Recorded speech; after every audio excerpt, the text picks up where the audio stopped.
They say the wheels of justice turn slowly, but now they've ground to a virtual halt.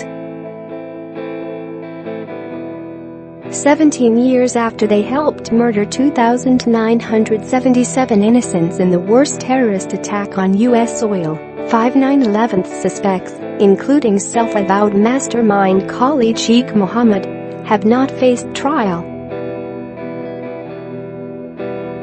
Prosecutors are seeking the death penalty for all 5 men and have attempted for years to try the case, but a constantly shifting venue, questions over coerced evidence and the limitations of holding trials at Guantanamo Bay have slowed the case to a crawl.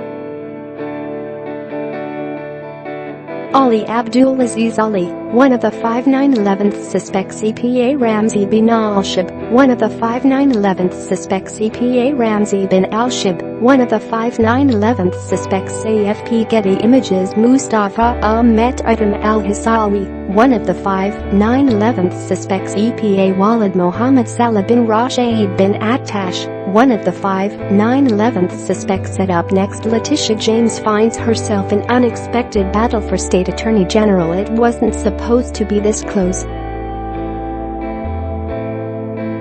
Public Advocate Letitia. 5 View Slideshow back. Continue. Advertisement. September 10, 2018. Victims' families say the legal limbo puts them through hell.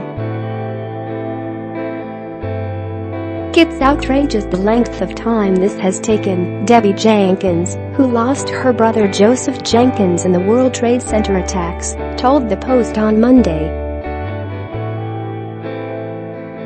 Thousands and thousands of people have been affected. Families have been destroyed. There will never be closure, but we would just love to see justice served. That's what we're waiting for. Alice Hoagland, whose son Mark Bingham led the attempt to retake hijacked United Airlines Flight 93, said she respects due process, but wants the suspects executed, the sooner the better. These people were instrumental in torturing and killing almost 3,000 people, one of whom was my son, she told the Post on Monday.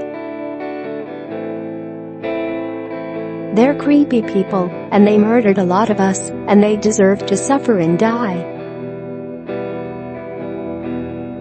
The U.S. had captured Mohammed and the 4 accomplices by 2003.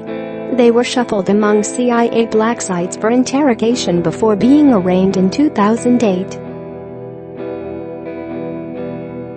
But President Barack Obama suspended the case when he entered office, and in 2010, the Pentagon dismissed the charges without prejudice, meaning the men could be charged again later. Then Attorney General Eric Holder tried to move the case to Manhattan Federal Court, but the plan was nixed, and the administration refiled charges at the military court at Guantanamo. The men were arraigned in 2012, and what has followed has been an endless procession of pre-trial hearings over their treatment in captivity and whether evidence gleaned using enhanced interrogation tactics was usable.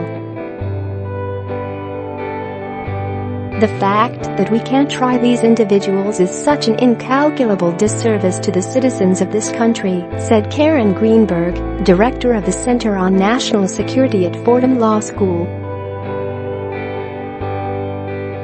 The system is just flawed in every way. In the latest setback, the military judge who had overseen the case since its inception stepped down. Now his replacement, Marine Colonel Keith Perella, 44, has to read up on 20,000 pages of transcripts, plus an unknown number of classified records, according to the Miami Herald. See also: the FBI still hasn't found these 9/11 Sierra terrorists.